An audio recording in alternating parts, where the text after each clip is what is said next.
a falar daquilo que é o nosso negócio. Falámos de angariações, falámos de serviço, falámos de proposta de valor, falámos de uma série de coisas e chegámos à conclusão, até pelos juízos que fizemos, que efetivamente o mercado está a mudar. Não estamos no mercado de compradores, não estamos no mercado de proprietários e, portanto, estamos na tal esquizofrenia, não é? Que se falou há bocadinho. Mas neste negócio há também um outro lado. Se temos angariações, temos que vendê-las. E para vendê-las temos que ter compradores. Ok? E era sobre isto que nós íamos aqui conversar um bocadinho, os 5. Agora estava a contar quantos éramos, a esta hora já começa a ter dificuldades. Sobre isto. Portanto, temos aqui no nosso painel, o Diogo vai-me ajudar aqui com as perguntas, está bem? Vamos aqui provocá-los um bocadinho, portanto a gente está aqui juntinhos os dois. Temos o Filipe, que é um agent solo, que trabalha o lado da angariação e o lado do comprador. Temos a Tânia, que é um buyer agent puro, portanto trabalha com compradores. E depois temos aqui a Teresa da intermediação de crédito, porque compradores implica esta questão também do crédito. Certo? Estamos de acordo. Então, o avançado hora, eu tinha aqui uma conversa um bocadinho mais prolongada para fazer com vocês, mas já temos aqui o tempo mais que esgotado. E queria perguntar ao Filipe, que trabalha, quer o lado da angariação, quer o lado do comprador, quando estás, e tu estás aqui porquê? Porque este ano os teus números revelaram que a tua faturação veio essencialmente do lado do comprador, certo? Foi esta a conclusão que chegámos. Como é que tu trabalhas o comprador? Trabalhas todos? Trabalhas alguns? Quando eles te ligam vais a correr abrir portas? Ou falar com os colegas para abrir portas? Como é que tu fazes isso? Boa tarde a todos. Como é que eu trabalho os compradores? Os compradores que eu tenho trabalhado, a minha linha de negócio sempre foi a angariação. E depois, mais tarde, comecei a desenvolver uma outra linha de negócio de compradores, mas de clientes internacionais. Porquê?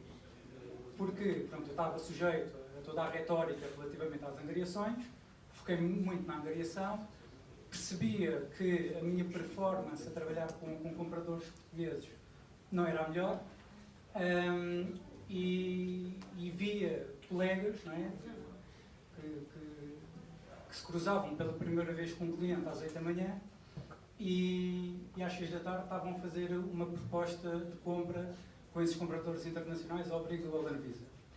Então eu comecei a questionar-me, não é, porque é que nós temos esta visão relativamente aos compradores. E, ao dia de hoje, a minha visão dos compradores é completamente diferente dessa altura. O valor que eu não via nos compradores, eu hoje coloco o comprador exatamente, pelo menos ao mesmo nível do que um cliente vendedor. Se quisermos dizer, não é, eu valorizo o cliente, tanto o comprador como o vendedor, para mim acabam por ter um peso similar. Mas a forma de pensar isto, não é, e nós às vezes temos muita reticência em trabalhar compradores, essencialmente porque temos a sensação que existe uma falta de fidelização da parte do cliente comprador.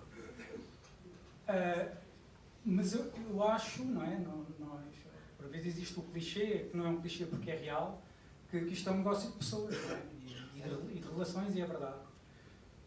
Mas eu acho que existe uma falta de compreensão muito grande relativamente àquilo que é o ADN de um comprador. Quando um comprador me liga, por uma angariação, ou uma referência, ou o que quer que seja, a minha forma de olhar para o comprador é diferente da maioria dos consultores. E eu acho que, pelo facto de olhar de forma diferente, o meu modelo de atuação com o comprador é diferente. Se nós pensarmos mesmo a nível, a nossa indústria, a própria estrutura da indústria, coloca o comprador em segundo lugar. Não é aparente menor, nós temos o contrato de mediação para o vendedor, o vendedor paga os 5% de comissão, é o vendedor que paga o serviço que é entregue ao comprador, e isto fazia muita confusão, não é? Como é que clientes, ou leads de compradores que eu tenho, pessoas altamente informadas, sei lá, imaginemos um imóvel de 500 mil euros, que só a parte do serviço dele são 15 mil euros. E ele está a abdicar de um serviço de mediação imobiliária em exclusivo. E quando estes pensamentos começaram-se a formar na minha cabeça, mais os exemplos que eu tinha, das linhas de negócio que eu tinha com clientes Golden Visa, que sempre foram os negócios com maior retorno de investimento que eu sempre tive, como é que eu posso aplicar isto à realidade portuguesa? Pronto, e essencialmente foi perceber que não só a indústria coloca os compradores neste plano, os próprios consultores também acabam por fazer, porque não existe um contrato, ficam ali também um bocadinho perdidos. A própria fauna dos compradores é extremamente complexa, porque os verdadeiros compradores, se calhar são 20% de todos os compradores ou de todas as pessoas que dizem que querem comprar. E a acrescentar a isto, não é? Ainda temos os compradores com a ilusão de que é fácil fazerem uma compra de casa sozinhos. Como é que tu escolhes, deixa-me só fazer-te uma pergunta, como é que tu disseste que 20% são efetivamente compradores? Como é que tu os escolhes? Eu não sei exatamente se são 20%. Sim, mas são 20, são 17, são 15, são 21, agora não é esse número. Eu olho para eles quase como um Bambi no meio da floresta. E sinto compaixão por eles, a sério. Eu entendo porque é que eles pensam assim. E a única coisa que me interessa, e normalmente eu tento converter um comprador num telefonema, one shot, para o fidelizar em exclusivo para o servir. Como? As duas coisas essenciais para mim é a qualificação e criar a necessidade do serviço. Não é bem criar a necessidade, é trazer à luz a necessidade desse serviço. Mas eu não lhe digo qual é a necessidade. Porque as necessidades podem ser diferentes de comprador para comprador. Sim, mas normalmente não variam muito. Pronto. E a minha forma concreta de fazer isso é através de perguntas, e normalmente eu só abro a boca para fazer perguntas, faço uma, duas perguntas em aberto, e depois começo a fazer perguntas fechadas, muito objetivas, concretas. E depois a parte de necessidade também, onde é que isto aparece? Pelo meio, é muito importante, não é? Não só as perguntas, mas especificar o tipo de pergunta, de modo a que eu consiga entrar na parte familiar, na parte da vivência, na parte da emoção do cliente dentro de casa, ou na parte da preocupação. Por exemplo, sei lá, no meio da conversa percebo que ele tem uma filha, não é? Pergunto que idade é que a filha tem. A filha, imaginemos que tem 14 anos.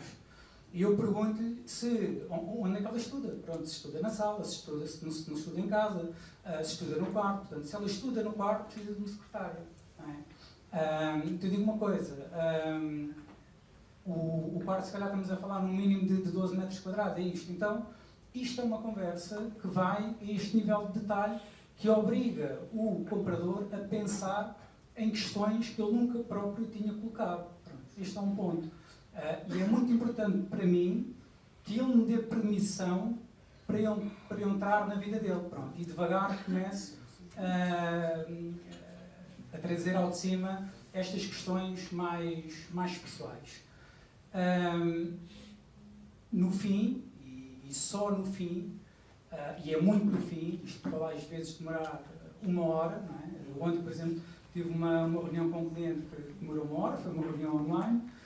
Normalmente não faço reuniões presenciais e só no fim eu não preciso de...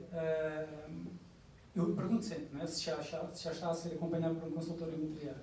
Já sei qual é que vai ser a resposta. E normalmente só liberto a pergunta quando sinto que já está fidelizado. E está fidelizado porque ele percebe que a experiência que vai ter é muito mais segura se a fizer comigo, não é? E vai poupar muito mais tempo do que se não o fizer. Se andar sozinho no mercado. E eu até aqui eu não lhe falei absolutamente em nada em termos de serviços. O que é que faço, o que é que não faço. Ok. Normalmente deixo isso para o fim. No fim é a parte da fidelização. Na parte da fidelização, aquilo que eu digo, e ainda ontem, mas era um cliente norte-americano e é completamente diferente, a única coisa que eu preciso da sua parte é um compromisso de trabalho em exclusivo. Pronto, por respeito a mim, por respeito à minha equipa. Eu não tenho equipa, mas tenho equipa, não é? Que são vocês. E em respeito ao nosso trabalho, ao da minha equipa, é a única coisa que eu lhe peço. E eles percebem isto perfeitamente. E normalmente resulta bem. Agora, a qualificação serve para eu perceber, para eu escolher se quer acompanhar o cliente ou não. Porque a grande maioria, mas grande maioria, eu não vou acompanhar. Era isso que ia perguntar, se já disseste não a um cliente. Já disse não à grande maioria dos clientes. Não são clientes, são contatos. No decorrer, e conversámos isto, quando preparámos esta conversa, que tu, ao longo da conversa, à medida que vais percebendo essa motivação ou não para trabalhar contigo, também vais excluindo logo, e às tantas não há um não tão redondo assim, mas há assim um afastamento. Sim. E acho que era esta a palavra que a gente usa. Eu normalmente, mas isso sou eu normalmente, se tenho dúvidas, não prossigo. Porquê? Porque tenho outras coisas para fazer. Isto foi uma coisa que também ao longo do tempo, quando tinha poucas angariações, tinha mais tempo a perder tempo com compradores, porque era perder tempo, porque não fazia este trabalho, não os via desta forma. Hoje em dia não, hoje em dia faço de forma diferente e tenho um filtro muito mais apertado. Não é? E tu, Tânia, como baia, não tens angariações e agora? O que é que tu fazes? Conta lá, quando recebes uma liga. Então, é muito dentro do que o Filipe partilhou aqui, não é? Portanto, a qualificação é tudo. Quando recebo uma lead no primeiro telefonema, há logo ali uma pré-qualificação. Há coisas que eu quero logo perceber para depois, quando avançarmos. Há quanto tempo está à procura, porquê que está à procura, se está a ser acompanhado por outro colega, como o Filipe dizia há pouco, que já sei qual é a resposta. A maioria das pessoas diz sim, mas o que faz é fez 20 pedidos no Idealista e, portanto, tem 20 pessoas com quem já falou uma vez e as pessoas perguntam, então quero ter 3 em Lisboa, não é? Pronto, então para os clientes estão a ser acompanhados por alguns consultores, isso não é acompanhamento, não é? Portanto, há essa pré-qualificação, tento perceber ali logo alguns pontos, o que é que a pessoa pretende, se já anda a procurar muito tempo, porque é que nos está a contactar, de onde é que veio, não é? Porque também é importante, se for por uma angariação nossa, perceber por aí, mas o meu objetivo naquele primeiro contacto é realmente agendar esta reunião. Pronto. A reunião é onde eu vou estar cara a cara, ou preferencialmente para mim é presencial, não conseguindo fazer... E preferencialmente em casa do cliente ou no Market Center? Não, no Market Center. Porquê? Porque tem um impacto, os clientes irem ao escritório, ao nosso escritório, ter uma reunião connosco. Especialmente ao nosso escritório. É isso mesmo. Eu desde o Covid que estava a adotar, ambientar-nos aos Zooms, não é? E é confortável, mas realmente quando comecei a experimentar, porque no fundo às vezes a minha questão era, vou dizer às pessoas para virem aqui, mas arrisquei, não é? Arrisquei, começávamos a falarmos muito nisso, e então quando comecei a conseguir trazer as pessoas ao escritório percebi que realmente tem outro impacto. As pessoas veem-nos de outra maneira, porque nós não somos só um consultor, já pouca gente, pouco ou ninguém faz o que estamos aqui a falar, não é? Que é levar o cliente para uma reunião, seja Zoom, seja presencial, mas eu quero perceber mais daquele cliente, não é? O facto de o trazer ao nosso escritório, àquele escritório, eles veem-nos logo com outra olho. É um profissional que realmente está aqui, que agendou uma reunião, que tem todo este suporte desta equipa, e portanto cria logo ali, tem ali muito peso. Portanto, tu não vais a correr, abrir portas e mostrar casinhas. De forma alguma, sim. Ai, Bela, dizem que o foi o que ele disse, vocês não ouviram. Falando em qualificação, portanto, no resumo desta primeira conversa com um e com o outro, aquilo que tiramos é efetivamente o fator de qualificação. Portanto, eu atrevo-me a dizer que não temos aqui nada de novo. O que é que nós fazemos quando estamos a trabalhar um proprietário? Portanto, é igual, certo? Não vamos abrir portas, nem vamos bater à porta do proprietário e obrigá-lo a abrir-nos a porta. Tem uma marcação, tem todo um processo. E, portanto, o comprador a ser trabalhado tem que ter um processo. Porque senão deixamos de ser consultores imobiliários e passamos a ser abridores de portas ou mostradores de casas, se assim se chama, está bem? E, portanto, acho que não é esta a função do consultor. É mesmo qualificar é a base de tudo, porque, como diz o Filipe, não são os clientes, eles até podem achar que são eles que decidem se querem ou não trabalhar connosco, mas não é assim, não. Nós é que decidimos. Exatamente. Portanto, não vale a pena estarmos com a ilusão que estamos a trabalhar muitos compradores, porque esta semana falei com 10 pessoas que querem comprar casa e eu sei que elas querem esta característica e esta. Não vale a pena essa ilusão, não. Quando estás a trabalhar realmente, de quantos compradores tu sabes exatamente a motivação, a necessidade, o que é que aquela pessoa precisa. E muitas vezes o nosso papel também, se não a maioria das vezes, é levá-los a abrir-lhes outros horizontes, porque muitas vezes as pessoas chegam-nos com quer comprar uma casa assim, assim, assim, por este preço, e nós pensamos logo, pois, unicórnio. Mas depois com perguntas, Natal, com as perguntas, com o realmente entender a motivação, o que é que aquela pessoa realmente precisa, nós, como consultores, lá está, e não abridores de portas, nós vamos procurar outras soluções que vamos levar ao cliente e realmente eles vão perceber que vamos encontrar soluções para os clientes. Portanto, a qualificação e o perceber realmente a motivação é tudo. Nessa reunião, qual é que é a única coisa a qual tu tens de saber no final da reunião? Eu tenho que saber qual é o motivo porque aquela pessoa quer comprar uma casa, a motivação. Interessa mais do que ser um T2 nas Sem dúvida alguma. Sem dúvida alguma. Posso dar um exemplo?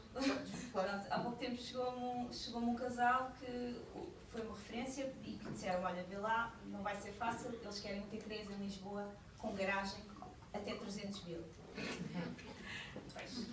E entretanto, sim senhora, reuni com aqueles clientes e fui fazendo perguntas. O porquê Lisboa? O porquê a garagem? Portanto, aqueles clientes não precisam de comprar em Lisboa, não precisam da garagem e, portanto, estamos prestes a fechar com estes clientes. Não vai ser um T3 em Lisboa com garagem, não, mas estamos prestes a fechar porque realmente vai ser na zona da Alverca. Área metropolitana de Lisboa, estão a ver tanto Lisboa. Exatamente. Mas realmente perceber o que é que eles realmente, o que é que eles precisam, o que é que lhes faz sentido, porque é que eles achavam que tinha que ser ali, não é? Porque depois percebi, eles vieram para Lisboa há 3 anos, sempre viveram ali em Lisboa e então para eles ali tinham tudo à mão. Mas eles estão em teletrabalho e vão uma vez por semana ao escritório. Portanto, lá está, é realmente conhecer, perceber o porquê. Ok. Falando em qualificação, vem aqui a intermediação de crédito, não é? Portanto, vocês, quando fazem a vossa qualificação, também percebem o enquadramento financeiro do cliente e, em caso de necessidade, chutam, digamos assim, para a intermediação de crédito. Então, quando eles te entregam a lead, o que é que tu fazes? Portanto, primeiro que tudo, volto ao contacto com eles. Faço o primeiro contacto, faço a primeira abordagem, tento perceber o que é que eles tiraram da conversa que tiveram com o cliente. Dá-me conforto para o primeiro contacto. E vou tentar tirar da carga. Não há tentar, é? Tirar pelo saco. Não, é-se tirar esta carga administrativa, que passa para mim, de tentar analisar o cliente e ajustar a nossa oferta, as nossas possibilidades, aquilo que os nossos parceiros nos têm, às necessidades do cliente. Todos os clientes servem para todos os bancos? Não. Então? Não, de todo. Por isso é que nós fazemos a análise prévia e quando recebemos o questionário, quando colocamos as questões, são de forma objetiva para nós. Geralmente apresentamos 3, no máximo 4 soluções. Porque nem todos os bancos servem para todos os clientes. As realidades dos clientes são todas diferentes. Ok. Tu arranjas um fato à medida. Um fato à medida, exatamente. Podes continuar. Então, estamos a falar aqui desta parte da qualificação. Vocês qualificam os clientes, não é? Depois partem para as visitas. Em média, quantas visitas fazem antes de fechar o negócio? 3 a 4. Também. Depende. Normalmente tento fechar sempre para 3, 4 visitas também, 5 no máximo. Normalmente explico, se for um comprador que iniciou o processo, explico-lhe que olha, há compradores que, por vezes, precisam de ver imóveis que, se calhar, possam não ser os ideais, mas isso valida a confiança, dissipa-lhes as dúvidas relativamente a comprar o imóvel ideal. E coloco do lado dele se sente mais confortável em fazer isso ou não. Porque depois, na seleção de imóveis, normalmente classifico, sei lá, verde e amarelo. Verde, aqueles que me parecem ter um match, amarelo, que tenho dúvidas. Não deixe de enviar esses. Se, numa fase inicial, quiserem visitar esses, para mim está tudo bem. Portanto, estamos aqui entre as 3, 4 músicas. Eu sei que tu tens um método muito particular de chegar aos imóveis que os clientes querem. Portanto, tu não vais à procura dos linkzinhos para enviar aos clientes, certo? Foi isto que falámos na nossa reunião? Mais ou menos. Eu normalmente, quando acabo a reunião, é quase sempre abrimos um canal de comunicação pelo WhatsApp, tento incluir a esposa, a outra pessoa que também toma parte da decisão no processo. Normalmente envio uma mensagem por WhatsApp, pronto, a agradecer, a falar do contato. Já cheguei a enviar um vídeo, um vídeo a fazer o resumo da conversa, para percebermos se é exatamente aquilo que se procura ou não, e explico o processo. Portanto, no fim explico sempre o processo.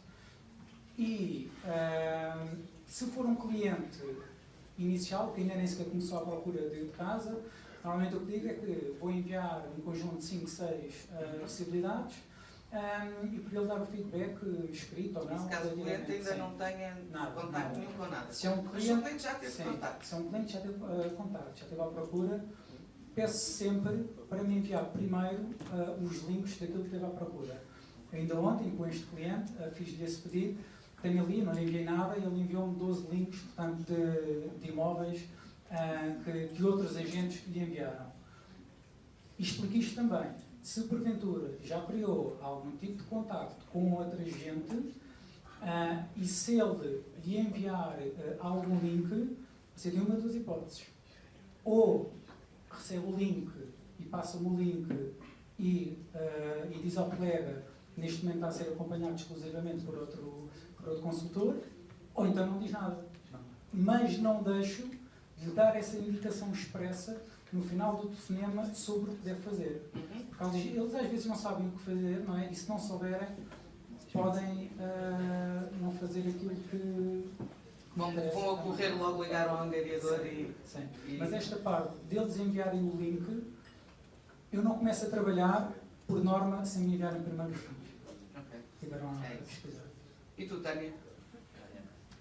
Olha, eu faço um bocadinho diferente, só que uma questão, também peço aos clientes que já estão a procurar há algum tempo para me enviarem os links de alguns imóveis que já viram. Há só uma diferença. Depois da reunião do QC, eu deixo logo agendado uma nova reunião, um novo momento por Zoom, e o que eu faço é, eu apresento estes primeiros links que eu vou selecionar, eu faço um Zoom para partilhar com os clientes, porque o que é que eu quero? O que é que eu sentia? Sentia que muitas vezes quando eles me diziam este não, este não, este não, eu ficava com muito pouca informação do porquê que eles estavam a excluir. E então eu quero o máximo de informação possível. Então o que eu faço é, eu faço uma breve reunião com eles Zoom, em que percorremos os links, em que eu vejo as expressões deles, ouço logo o comentário deles, o que é que eles gostam, o que é que não gostam, coisas que se esqueceram de me dizer que era importante para eles. Por exemplo, olha, bem, esqueci-me de dizer, mas para mim a casa tem que ter 2 frentes. Estou a reparar que esta não tem. Portanto, há coisas que eles vão ver ali naquele momento no Zoom e em conversa comigo que me vão transmitir, e eu tomo as minhas notas todas. Para mim é tudo informação que eu vou guardar e cada vez mais vou conseguir, vou conseguir filtrar cada vez mais e ir de encontro ao que faz sentido para os clientes. Quando tu, e esta é para ti, depois tu podes também responder, vou começar agora por ti, estás com o microfone na mão. Margarida, temos uma pergunta. Sim. Podes? E é para o Filipe também. Quais as 3 principais razões para dizer não ao potencial comprador? Ou seja, que te levam a pensar, eu não quero trabalhar com aquele comprador. Em primeiro lugar, o perfil. Não é? Se houver alguma coisa Se for uma pessoa mal educada, não é? E às vezes acontece, tento perceber se foi mal educada por alguma razão do momento ou se faz um bocadinho parte da personalidade da pessoa. Não, essa é a primeira razão para não, portanto, para dizer não. A segunda razão para dizer não é perceber o grau de ilusão da pessoa, não é? Porque às vezes querem determinados tipos de imóveis que não existem, ou se sinto que é uma pessoa que não está a libertar-me informação suficiente, não é? Está muito fechada, eu não vou conseguir ajudá-la. Portanto, não, é impossível. Não é? E essencialmente são essas duas razões.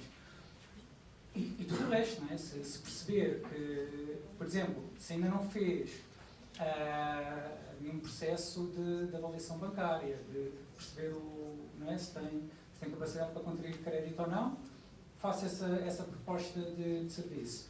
Mas, essencialmente, tem a ver com a quantidade de informação que tiver. Ok.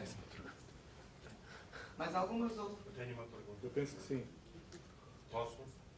Tenho aqui. Sim, sim. Sim. Em relação aos links que vocês recebem, havendo links da Remax e ERA e agências que não partilham, qual é o seguimento? O seguimento? Sim. Faz seguimento, normalmente... Vão dizer que não podem... vão excluir aquela visita. Explico. Chego a explicar o que é que se passa e se já visitou o imóvel, não há nada a fazer. Se ainda não visitou o imóvel, liga ao colega, tento perceber se não há mesmo alternativa de partilha. Se no limite não houver alternativa de partilha, vou acompanhar o cliente na mesma. Se não receber comissão, não recebo. Então, existe aqui outra para o Filipe e para a Tânia. E a pergunta é: esmiuçam o detalhe das comissões no âmbito do não fales com outros? Estou a ler bem? Queres explicar melhor? Explica-te lá melhor. É só porque é uma coisa um bocadinho...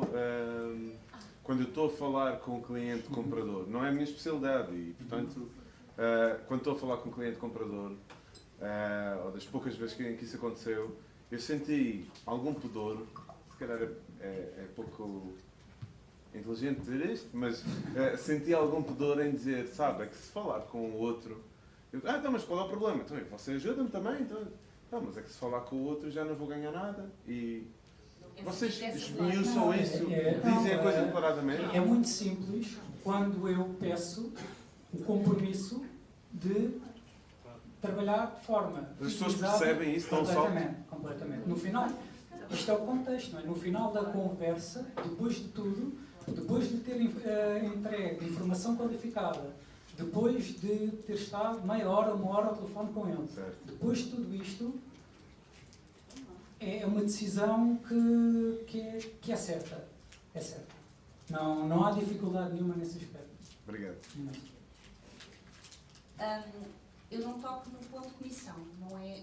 Eu falo e deixo muito explícito que faço esta pergunta também com o Filipe, esta questão do vamos aqui fazer este compromisso, temos este compromisso, e deixo muito claro, se continua a ver os seus links, certamente à noite quando está em casa recebe os alertas do idealista do imóvel virtual que já tem criados, portanto não quero que deixe de os ver. Aqui a questão é, se algum desses links lhe interessar, passe para mim, para que eu possa ser a sua consultora desde o momento número 1. Porque se isso não acontecer, se eu não o representar desde o momento número 1, eu não vou conseguir ajudá-lo. Muito bem. É assim que eu ponho. Subentendo. Exatamente. A questão da comissão, raramente falo, por vezes passo quando as pessoas perguntam, porque às vezes dizem, ok, isto é um serviço que realmente ninguém me apresentou, mas e quanto é que isto me vai custar? Pronto, e aí eu explico, não vai custar, porque a forma que nós trabalhamos é assim, se o senhor estiver a vender uma casa, o senhor vai pagar a comissão e essa comissão é dividida em 2. Pronto, é a única forma.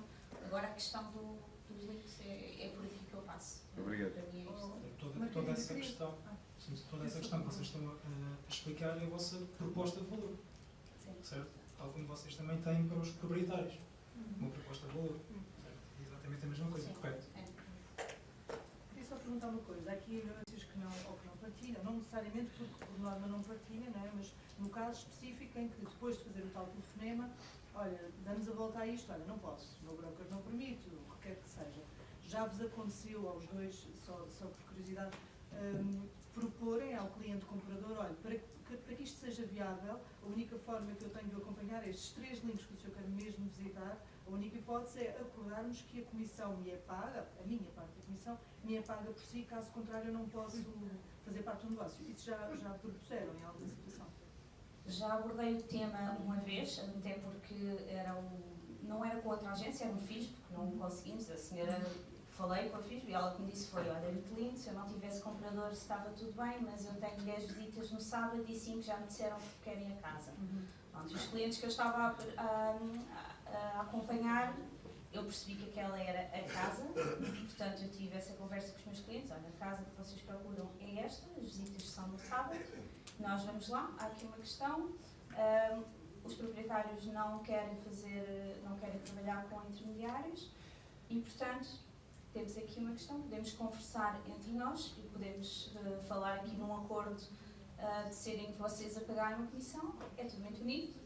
Eles ficaram super contentes com o facto de eu lhes ter encontrado a casa, mas se eles puderem pagar menos 5 mil euros, faz diferença, não é? Portanto, nesse caso não resulta. Não houve. O que é que aconteceu? Eu não deixo de ir, e isto depois vai de cada um, eu não deixo de ir, eu não deixo de apresentar, não deixo de acompanhar o cliente àquela casa. Claro que depois digo-lhes que termino, pronto, posso dar algum apoio moral, como eu costumo dizer, não é? Mas não vão ter todo o apoio a nível contratual e tudo mais. Mas o que fica é que exatamente, e naquele negócio não há comissão, mas o que vem dali para a frente, certamente que essa comissão será paga de outra forma. Há bocadinho o Jorge falava da referenciação, este é um dos casos em que a referenciação não é? Vai surgir de certeza. Eu nunca me aconteceu, sempre consegui de alguma forma, portanto, que a agência partilhasse.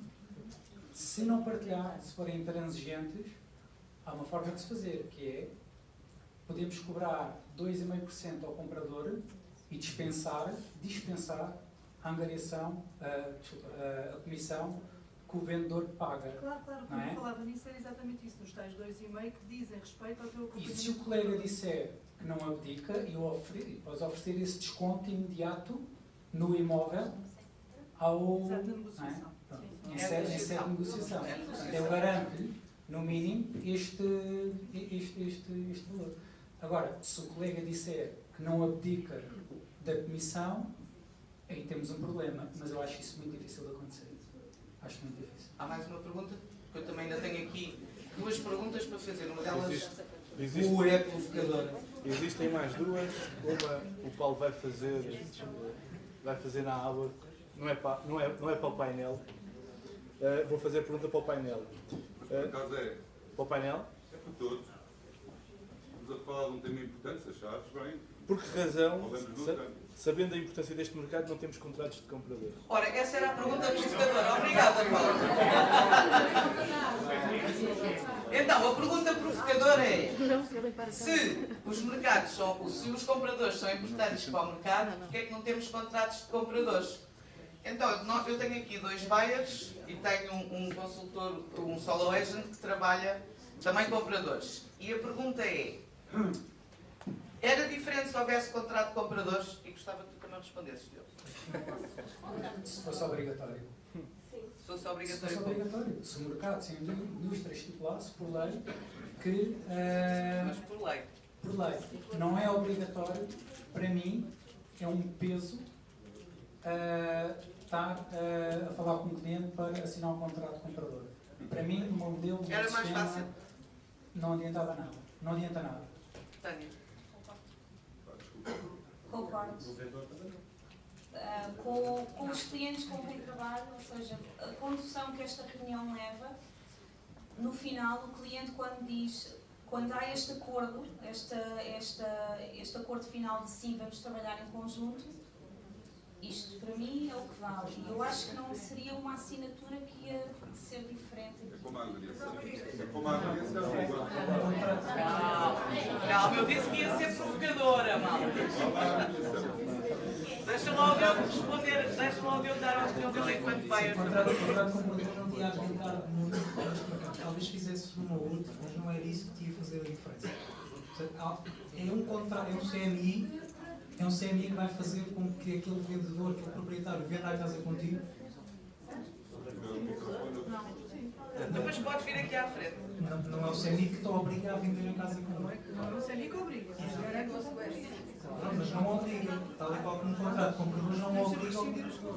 Olha, deixa-me dizer uma coisa. Vocês têm noção, se calhar não têm, mas parte do meu trabalho diário é decidir se aceito ou não rescisões de angariações, certo? Portanto, o contrato de angariação é exatamente igual à existência ou não do contrato de compradores, porque os contratos fizeram-se e podem ser denunciados ou rescindidos. E, portanto, vai dar igual. Sim. Porque até agora não foi necessário. Até agora não foi necessário. Bem, eu desculpe, eu não vou falar de compradores ao pé destes experts todos, mas tenho alguma experiência, identifico muito com aquilo que o Filipe disse, aliás com todos, mas o Filipe em particular, porque acho que cada cliente é um cliente para mim, portanto eu não divido compradores nem vendedores, foco-me em ambos, e quando percebo que há oportunidade de negócio, é por aí que eu vou. O ano passado, em compradores, faturei à volta de 150 mil euros. E custa, são maioritariamente estrangeiros, e custa muito conseguir prestar um serviço sem haver uma remuneração. É um contrassenso. Ou seja, quando eu falo com um cliente estrangeiro, americanos, sobretudo, e outros, eles estão habituados a pagar uma comissão. E, portanto, isto é uma coisa normal. Vou fazer procurement, vou fazer visitas. Eu tenho este serviço todos que vocês fazem, não tão profundo e completo como o vosso, mas tento acompanhar o processo de azeite. Tenho alguns casos de clientes que nem sequer vieram à escritura, nem sequer visitaram a casa. E, portanto, isto custa dinheiro. Como é que eu consigo estar a fazer uma coisa destas? Porque é muito tempo investido, sem haver uma remuneração. 1, 2. Eu não estou dependente se o meu parceiro, se a casa não for minha, partilha ou não partilha comigo. E mais, consigo normalmente baixar preço para o meu comprador. Porque a seguir sei dizer que vais cobrar 5%, não preciso de partilha, mas vamos ter que baixar 2,5%. E, portanto, eu acho que isto é dar valor ao trabalho que nós fazemos. Da mesma forma que temos um contrato na angariação. Se não fizesse diferença, não era necessário. O cliente amanhã pode desistir? Pode. Mas o compromisso fica mais vinculado? Fica. Porque há um contrato, há um compromisso. Não é? Obviamente que eu acho, estou de acordo 100%, que isto funciona quando é criada a relação e ele confia em nós, como em qualquer processo. Mas o contrato é muito importante. E a Margarida sabe, e o João também, fiz alguns contratos de compradores, com alguns compradores destes com quem fechei, com autorização específica, mas nós vimos num mercado onde o investimento estrangeiro é muito grande e são pessoas que estão a entrar, a quererem comprar. Então, se nós podemos dar um serviço diferenciador, tem que haver uma remuneração inerente. Eu venho de um passado que é assim. Deixa-me aqui com que sim, eu quero só tomar Era mais este que uma tema. questão, Alpão. Era mais que uma questão. Era uma discussão. Eu consigo entender isso perfeitamente. Quer dizer, o cliente com quem eu reuni ontem, ele insistiu em assinar um contrato que, por acaso, nem teria remuneração, mas poderia ter. Eu poderia cobrar essa comissão e dispensar a comissão. Só que é um cliente americano. E nós aqui, não é? Eu estou a falar de clientes portugueses. E clientes portugueses, tu apresentares um contrato, para mim, não traz vantagem. Pronto, então, fechar este tema do contrato, eu sabia que ia abrir a caixa de Pandora, mas foi um bocadinho propositário e foi uma provocação.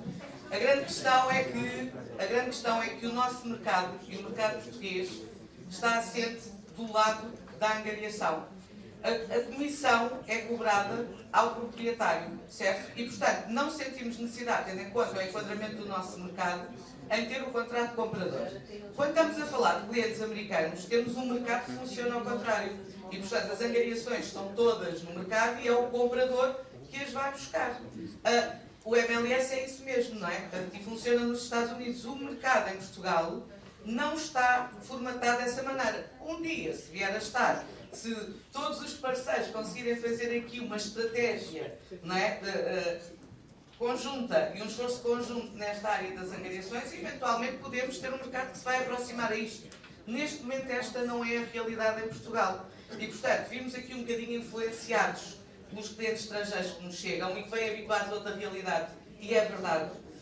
Mas o que é facto é que o mercado em Portugal está assente ao contrário, está assente na exclusividade e na angariação, na exclusividade do lado da angariação. Enquanto que em certos mercados estrangeiros a exclusividade está do lado do comprador e só por isso é que essa questão do contrato não existe, pelo menos para já. Não quer dizer que um dia, se houver necessidade, que a coisa não se... Somos uma empresa atenta e estamos sempre atentos a estes movimentos de mercado. Está bem?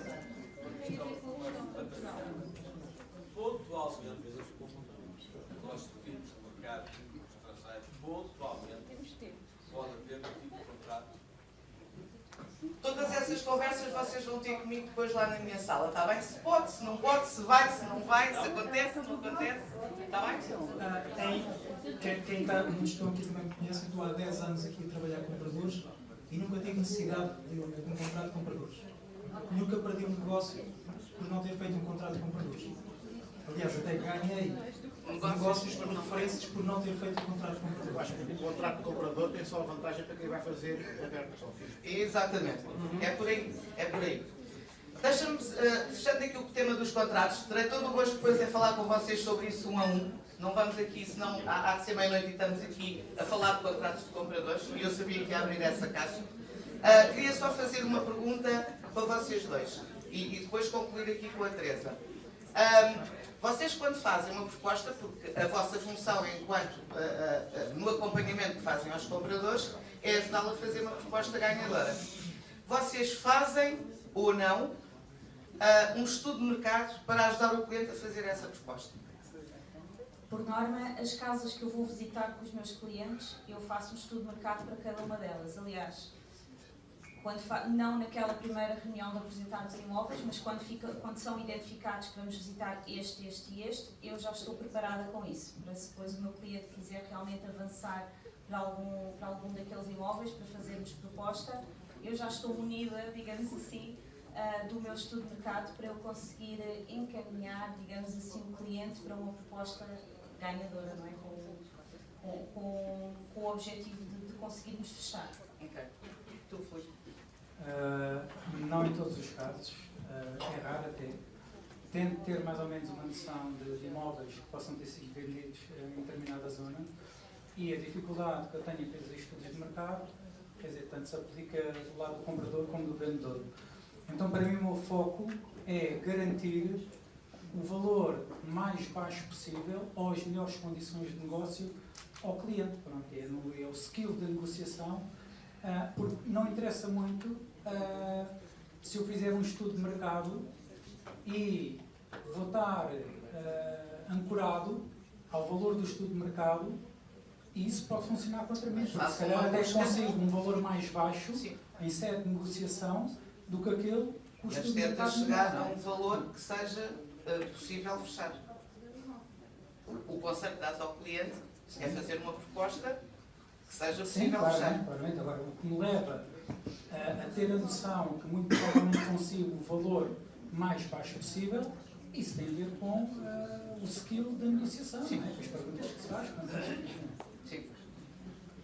Muitas vezes o estudo de mercado serve também, a maioria dos meus clientes vai ter financiamento, muitos deles a 90%, muitos deles eu já sei que precisamos de uma avaliação X e para mim é importante saber que a proposta que vamos fazer, o valor que aquele imóvel tem, não digo qual é o valor que virá a avaliação bancária, mas para mim é muito importante ter essa noção e encosto-me um bocadinho ao estudo de mercado para me dar esse apoio, digamos assim. Eu defendo incondicionalmente o estudo de mercado do lado do comprador. Vou dar aqui um exemplo.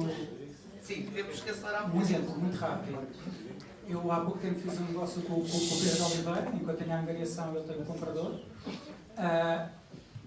Tem ali uma situação ilegal, portanto a moradia, e antes de fecharmos negócios, antes de assinarmos no CPCV, eu falei com uma cliente para fazermos um estudo de mercado certificado para perceber o valor e se aquilo poderia bater certo com o valor mínimo que os compradores precisavam. Portanto, a casa estava por 410, foi vendida por 410. Nessa semana pedimos à avaliadora para lá ir e avaliou por 320 mil com dificuldade. Se o Pedro tivesse pedido esta avaliação a representar o comprador, não é? e tivesse aparecido os 320 mil euros, o negócio não se fazia. Era impossível, não é? No entanto, e mais, na semana seguinte, foi lá o avaliador do banco e avaliou por 410 mil euros. Acontece. Portanto, esta coisa das avaliações, esta coisa de ancorar decisões às avaliações, tem que se ter cuidado. Claro, claro. Teresa, tu foste a que falaste menos, agora tenho aqui duas coisas para te perguntar, para terminarmos. Depois só pensem num conselho para dar a esta malta toda e a quem está a começar como é que deve trabalhar compradores. Coisas curtas. Uma coisa. Se fosses uma consultora imobiliária, como é que tu vendias o teu serviço? Eu penso que o nosso serviço é o caminho para o sucesso das vendas. Nós estamos lá para vos ajudar financeiramente com o cliente. Muitas das vezes a expectativa que o cliente tem de imóvel não é de todo adequado à realidade financeira que tem e depois de ter uma conversa connosco consegue ter esta sensibilidade. Nós conseguimos lhe passar esta noção e ele consegue, não perdendo o negócio, não deixando de se fazer, mas de uma forma que vocês não podem fazer, nós podemos chamá-lo um bocadinho à razão, chamá-lo à terra. Eu costumo dizer, eu ando com o processo da Diana desde que há 2 meses, ainda não atirei a toalha ao chão, porque eu acredito, eu vou fazer aquilo. Já levei muitos nãos, mas eu vou fazer. Porque o cliente quer e eu quero, e a Diana também. Portanto, é muitos querer juntos. São muitos querer juntos, há ali muitos nãos, mas nós vamos fazer. Aquilo que temos que fazer é encontrar a solução financeira adequada àquele cliente, à realidade dele. Muitas das vezes também temos que o chamar à razão e fazer-lhes sentir que financeiramente eles não conseguem ir tão alto. Mas há sempre uma solução. Um conselho para esta plateia maravilhosa. Não percam nada. Nós estamos lá para vos ajudar. Nós estamos lá para viabilizar o negócio. Pode não ser para aquele imóvel, mas pode ser para outro. Nós estamos lá para ser os vossos parceiros financeiros para que vocês não perderem o negócio. Seja aquele imóvel ou outro. Tânia, um conselho. Não tentem chegar a todos os compradores que vos chegam ou que vos aparecem no lead gen ou quando têm uma agregação. Se for para seguirem compradores, nem que estejam a trabalhar só um, mas qualifiquem bem, porque a qualificação é a base de tudo. Eu diria, ainda há bocado ouvi o Jorge e o Manuel, e acho que passa por aí, passa pelo brilho, pelo orgulho e pela comunicação. Acho que desenvolver a forma como comunicamos é o meu principal conselho para lidar com pessoas. Obrigada aos três, obrigada pelo